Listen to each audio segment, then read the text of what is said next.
name is Maddie Lee, and today we will be looking at question 15 of page 148 of the Nelson Education Advanced Functions textbook. We will investigate two polynomial functions.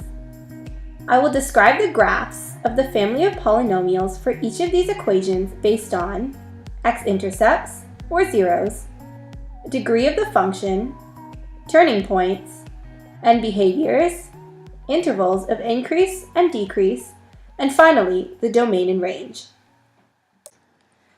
First, we will take a look at the x-intercepts, or the zeros. They can be found where the y value is equal to 0. Since there are two x's in this equation, this means that there are two x-intercepts on the graph. They can be determined by setting the y value equal to 0.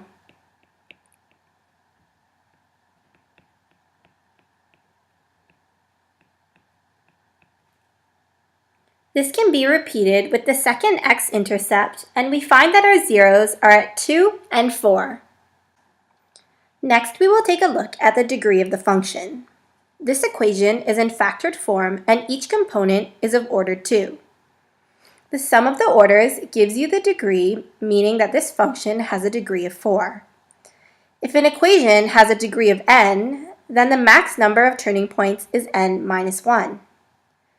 In this function, the maximum number of turning points is 3.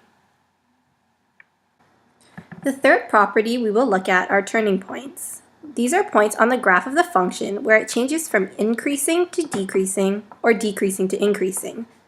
Recall the x-intercepts at 2, 0, and 4, 0. In this equation, both x values have an exponent of 2, meaning that the function will bounce on these points rather than pass through.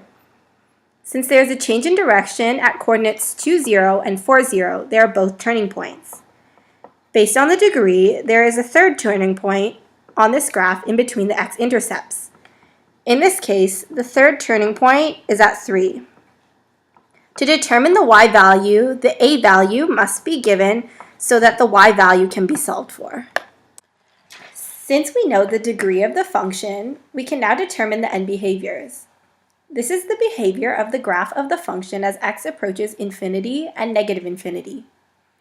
Since the degree is even, and assuming that a is positive, the function will have end behaviors similar to a positive quadratic function or a parabola.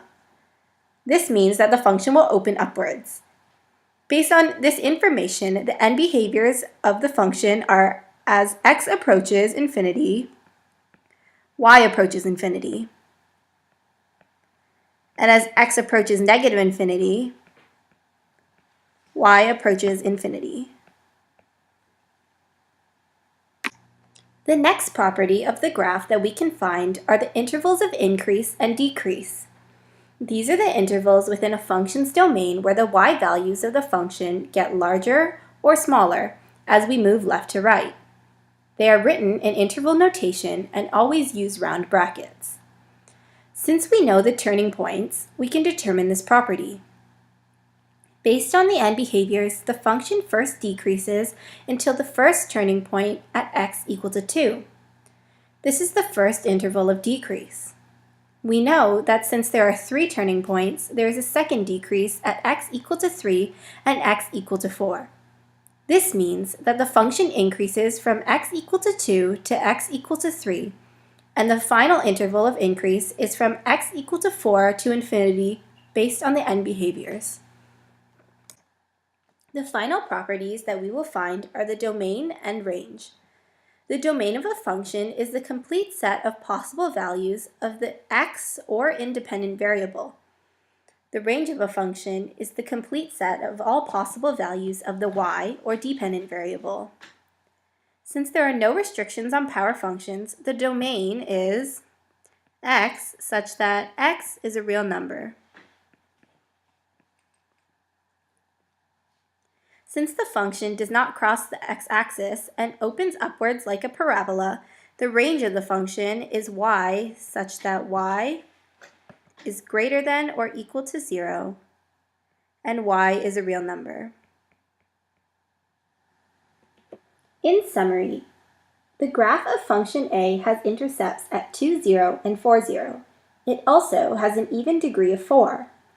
It has 3 turning points at x equal to 2, 3, and 4. The end behaviors of the function are, as x approaches infinity, y approaches infinity, and as x approaches negative infinity, y approaches infinity. The intervals of increase are 2 to 3, union 4 to infinity, and the intervals of decrease are negative infinity to 2, union 3 to 4. The domain of this function is x such that x is a real number, and the range is y such that y is greater than or equal to 0, and y must be a real number. All of these conclusions can be checked by making a simple sketch of the function and comparing your answers. For function b, the same methods can be used to determine characteristics of the graph. The main difference between the two is that function a had an even degree and function b has an odd degree. To check, a simple sketch can be made to compare your answers to the graph. Roller coasters were first made in the 15th century in the Russian mountains, made out of blocks of ice with seats crafted onto it. The sleds would slide down 70-foot wooden frames. Today, roller coaster engineers design much more complicated rides, and they use polynomial functions to model track layouts.